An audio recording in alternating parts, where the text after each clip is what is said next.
Magandang araw po sa inyo mga kalapatids. Kuya Toybits na naman para magbigay ng update dito sa Daily News Loop mga kalapatid. Isa pong maulan na araw ay maulan po ngayon. Ito, pasok pa rin. Linggo po ngayon. At ito nga po, pasensya na kayo at medyo madalang tayo maggawa po ng ating update sa inyo. Dahil nga po, very busy po kami rito sa loop. May pumupunta po, may dumadating po na kasama ko rito, tumutulong dahil medyo hirap na rin po tayo sa sobrang dami po ng kalapate. Pero sa February po 15, magsiship na po ang Singapore. Dadaan po yung mga kalapate sa Singapore po papuntang Taiwan. Kaya mababawasan na po yung alaga natin. Kaya ito, nagbe-breed po tayo. Kasi pag naisip po lahat yung 500 birds, kukunti na lang po natitira. At may additional pa po 300. Kaya nagpapabreed na naman po si amo sa akin. Dahil may dumating na po na bago natin mga singsing, mga kalapatid. So papakita ko po sa inyo yung mga nakapisa na. At saka kung gaano sila kabilis mag-produce. Papakita ko po sa inyo.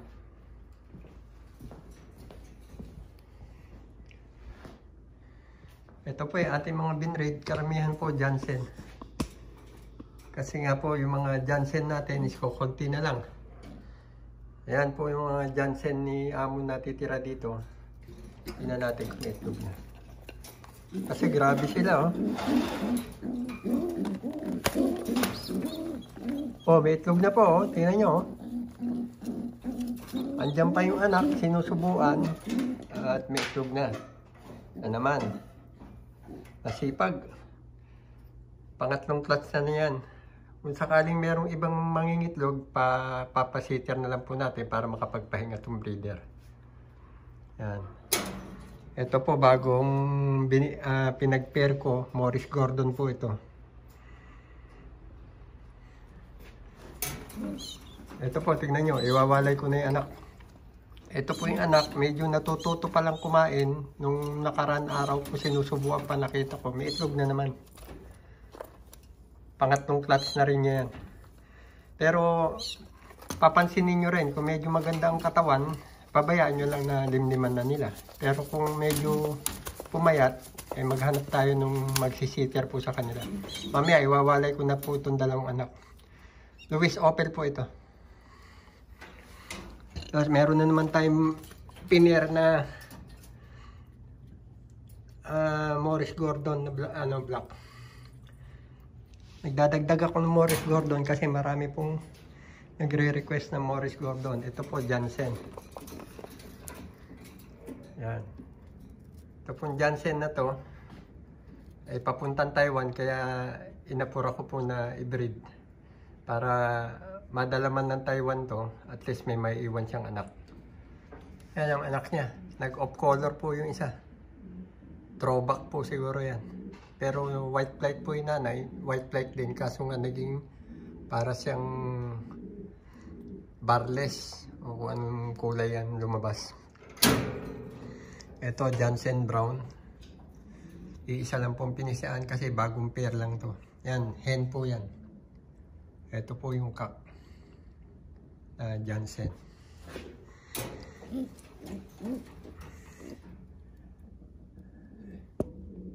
Ito pong dalawang pair na to, cross naman po ito. Kasi may nag-request po na local buyer. Pag-breedin daw po yung Louis Opel at saka Morris Gordon po ang ano nito, kombinasyon niya. Yan. May dalawang itlog. Ito po yung Jansen na anak po nung 319. Na yung si 319 po, apo ni 019. Yung 2 times 1,000 kilometers champion ni amo, anak niya po itong nakaupo ngayon sa itlog. Yan yung kahuli-hulian anak niya.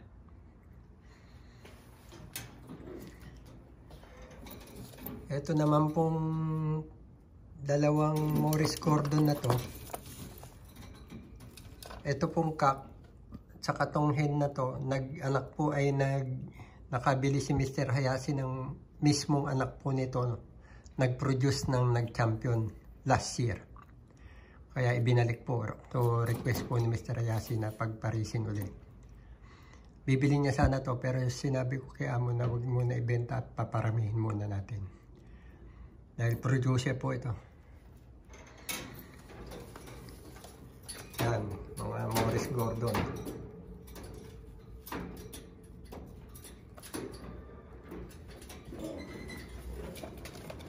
Ito po, Jansen. Yung mga natitirang matatanda na medyo kaya pang mag-produce. Ang naka-personalize ni amo. Yan.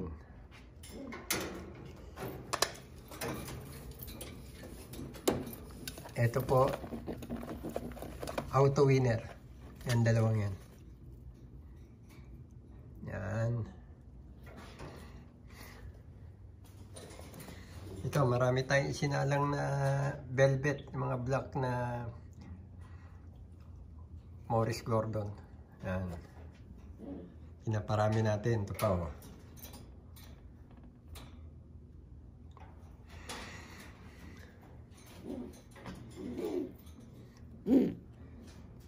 Ito, auto winner.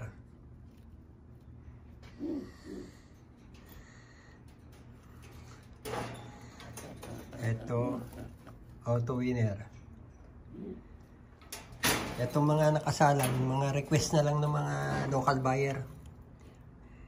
Hindi na sana magsasalang, pero nagsabi sila ng mga ring number at na pinakita ni amo dun sa ano niya, sa page ni amo. Merong ano si amo eh. Tapos nakita siguro nila yung pedigree maganda, kaya nag-request sila na pagparisin. Ito naman mga Jansen. Isa lang ng pinisaan nito. Paring sa second class niya, dalawa na. Oh, Jansen na naman to.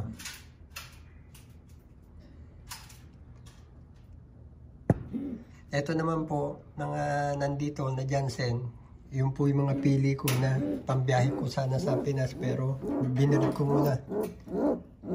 Yan. Dalawang pinisaan, Jansen. Ito po, auto winner. Andiyan pa yung anak ko. Kaya dinalawa kong pugad, may itlog na naman na dalawa. Ito si 2016 at saka si 2015 na naka-personalize ni amo na auto winner.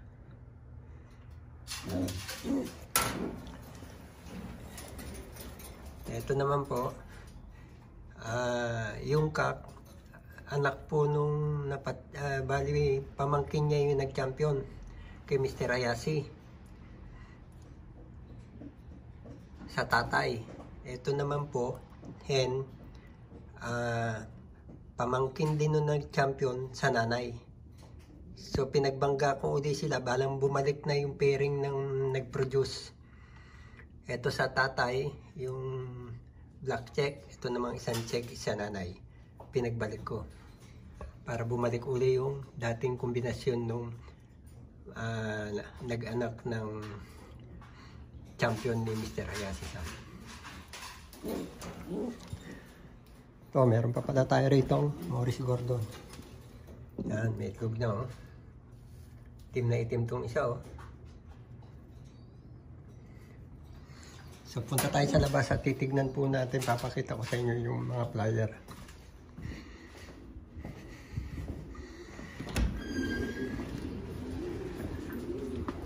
Nagpagawa po si amo sa akin ng flyer, nahuli na. Ang mga kalapati nasa 5 to 6 months na. Kaya ang ginawa ko, kasi ang viewing nila po dati dito sa kulungan na to. Yan ang viewing. Doon sila nasanay pumasok at lumabas. Yan yung trapdoor na yan. So pag pinakawalan, inobserbahan ko, tumatambay sila sa taas. At hinihintay nila magbukas dito, eh nakasarado. So ang ginawa ko po, gumawa ako ng temporary viewing na nakatapat mismo sa flyer section po namin. Ayan. So, lalabas sila at papasok yan. Ayan. May bukasan dito. Papakita ko sa inyo sa loob. Kaya po ginawa ko yung kasi nga medyo matanda na sila nung sinabi ni Amo eh. Pero meron humahabol na mga bata. Bali 86 lahat po itong tuturuan ko. Tignan natin kung mape-perfect natin. Hindi natin masabi ma-perfect na walang mag-overfly kasi nga matatanda na sila.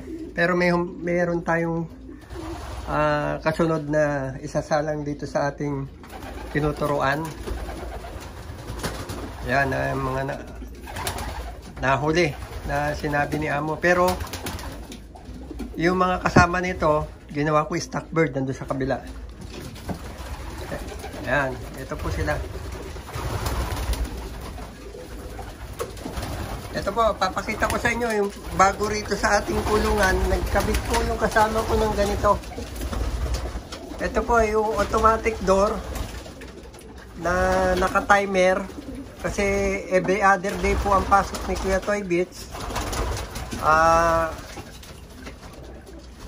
Kagaya niyan, kung bukas wala akong pasok, hindi sila makakalabas. Dahil walang magbubukas nito, release door. Hindi sila makakapag-viewing. Kaya naisipan po namin magkabit nito. Automatic ang bukasan ng pinto para miski wala ako makalabas sila tapos makapasok. Ito, susubukan po natin. Gagalawin ko lang po ha. Yan. Yan. Ayan o. Maandar po siya o. Tapos pag sasara, galawin na natin konti. Yan. Pero ano yan, nakaset na yan. Ayan o. Napakaganda o, sasara. Ang ganda sa trapdoor yan, sasara. Paglabas nila, isasara niya hanggang sa trapdoor. Papasok na lang po sila pagka nagbukas uli. Diretso, ito. Pagtapos niyan, automatic na yan na itinabit. Maring sa mga bintana ito kinakabit.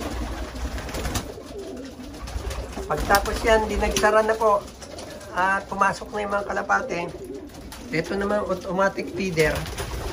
Yan, automatic feeder po to galing Taiwan. Dito po kinakarga yung pagkain. Papakita ko po sa inyo. Ito, kakarga mo yung pagkain kasi nga po, every other day tayo pumapasok. Kakarga mo yan. Ito po, nakaset na yung ano yan. Magbabaksak siya ng pagkain ng alas 8 tapos 8:30. Ito namang automatic door natin, pagbubukas siya ng alas 7 nilalabas sila. Pagka binuksan na nitong automatic yung trapdoor, bago magbaksak ng pagkain nitong automatic feeder po natin, papasok na po sila, magbabaksak na po rito sa, ayan, gaya yan o. Ayan, may sobra sila. Ito babaksak yan. Ngayon, kada isang kalapate po, nakagramo po yung kakainin nila. Ang sabi po ni Amo, 4 to 5 grams per bird. So, binilang po lahat sila, kinumpute. Kaya, yun yung magre-release ng pagkain 2 beses. So, nakakompute na sa kada isang kalapate yan. Minomonitor naman itong CCTV. Yan. Imamonitor, titignan niya, makikita ron sa cellphone ng kasama ko kung nakakakain silang lahat at saka kung may natitira o may sumusobra o pinukulang para mag-adjust. Yan. Yan po ang bago rito sa aming kulungan. Medyo bulok na po pero yung sistema medyo ginagawang high-tech. Ano? Medyo matanda na pero kasama nila rito yung finisher ng 450 kilometers at saka yung 250 na 6 na natitirang flyer. Tapos defected pa yung 2 dumating, may tama sa paa. Yun, may pilay na yun. 2 yan, yung isa putol ang paa na dumating sila, may tama. Tapos andito na yung finisher ng 450, may itog na naman. Yung 2, yun. Yung magpares na yan, yung white flight at saka yung pilay. sila naman Altares. Bali, 6 ang ano namin dito, finisher ng 450 kilometers. Dahil nga ito, papakita ko po sa inyo, ito po yung ano namin, electronic ano namin. Pag nilagay yung ano ron, aparato, nung race, mga kalapatids, chinek ko rito yung ano, yung sensor, okay. Umalis na ako. Siguro pinakailaman ng matanda. Kinabukasan, siya na rin daw mag-aabang. Eh, hindi ako mapakali, mga kalapatids. Dumaan ako rito sa loop ni Mr. Hideyunin para i-check ko nga dahil nga arrival ng mga kalapate. Eh, sabi niya, wala pa. Tinitignan niya yung ating automatic locker natin. Tinitignan niya. Pag tingin ko rito sa kulungan, mga kalapatids, napakarami na pala doon sa loob. So, hindi nag-register. Kaya ang ginawa ni Kuya Torbits, itong connection niya, ito, tinalihan po na ng zip tie para hindi niya na nagagalaw. Eh, sayang, hindi natin alam kung may nanalo o mabilis umuwi mga kalapati dahil hindi na i-record. Pero ganyan talaga, nangyayari yan. Kung baga sa kalapate, sa ating mga may-ari, pag sinabing panalo, pag sinabing talo, better luck next time. Ganun na lang. Hindi naman habang panahon hindi mo ma-achieve ang pagkapanalo. Hindi naman habang panahon puro katalo. May panahon lang yan mga kalapatid sa pagkakalapate.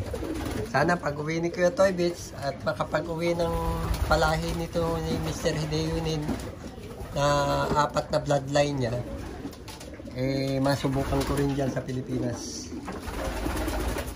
Very busy kami ngayon.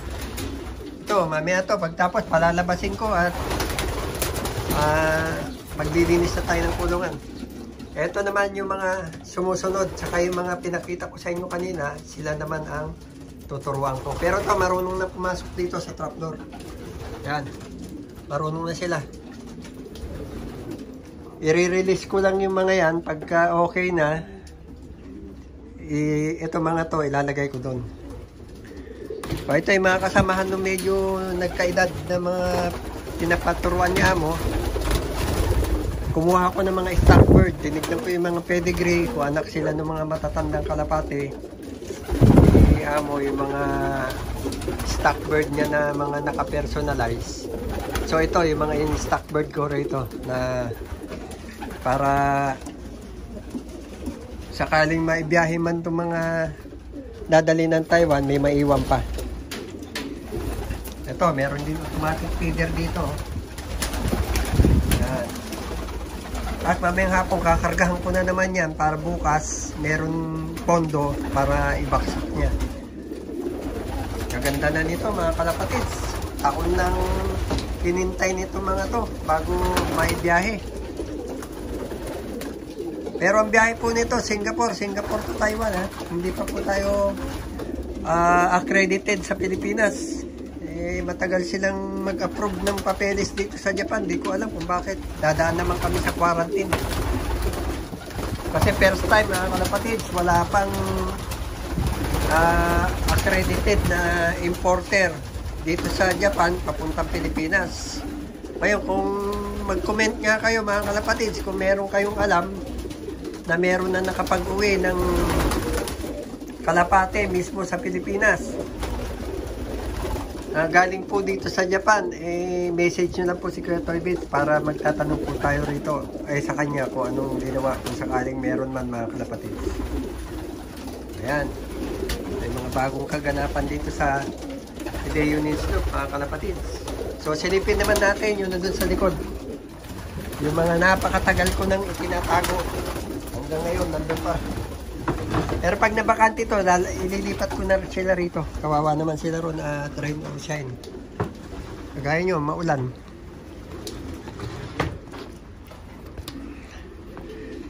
Si Amo, mga kalapatids, inaapuran na ako. Sabi niya, bilisan mo.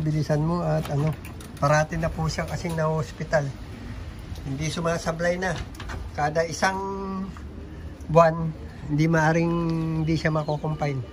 Hindi ko alam kung bakit. Mahina naman, 90 na mga kalapatid, 90 na. Ito, yung sinasabi ko sa inyo na matagal nang itinatabi ni Kuya Toy Beats sa mga pili ko na iuwi sa Pinas. So, ang plano ko, konti na lang mga kalapatids ang iuwi ko. Kung napakahirap at napakamahal ang pag-uwi ng kalapate, ang gagawin ko na lang, mag-uwi ako, i-request ko kay amo, at mahirap mag-uwi ng kalapate, i-breed ko na lang para ma-avail yung mga gustong mag-avail dito sa palahi ni Mr. Hideyunin, sa mga island born na lang. At yung mga imported sa sobrang hirap, i-stock ko na lang at papaanakin ko na lang. At doon tayo kukuha ng mga island born para sa ating mga subscriber. At magpaparapol din tayo. Awa ng Diyos kung sakaling makapag-uwi na tayo ng mga kalapate. Ito, rain or shine sila rito mga kalapatid. Tumisilong din sila sa baba. Pero nalalamigan naman yung talampakan nila. Masama sa kalapate yung parating nalalamigan yung talampakan. Pero malalakas ang katawan nila kasi once a month nagba-vitamin sila, nagpupurga 2 times a month. Tapos 3 klaseng vitamin ang binibigay ko rito sa mga to, kaya hindi sila hindi sila nakakaramdam ng hindi maganda. So hanggang dito na lang mga kalapatids. Like and share and subscribe na lang po para kay Kuya Toy Beats, at saka follow nyo na rin po yung aking reel. Maraming pong salamat. Arigato po. Salamat. Bye.